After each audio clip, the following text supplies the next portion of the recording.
বন্ধুরা, আজকের গল্পের আসরে তোমাদের জন্য থাকছে গোপাল ভাঁড়ের এখন এটা দেখছি ছুঁচো।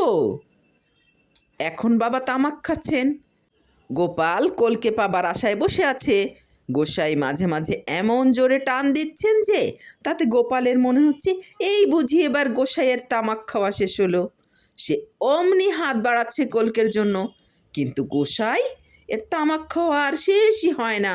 শেষে গোসাই বাবা বলে উঠলেন, কি হে, বারে বারে বেড়ালের মতো থাবা বাড়াও কেন? কিছু দেখছো নাকি? গোপাল বললে, ইঁদুর ভেবে হাত বাড়িয়েছিলাম, কিন্তু এখন দেখছি এটা ছুঁচো ছাড়া আর কিছুই নয়। গোসাই বাবা এবার তোতলামির হাসি হেসে কলকেটা গোপালকে দিয়ে বললেন, হে, এবার পেশাব টানো বাবা, আমার শান্তি হয়ে গেছে।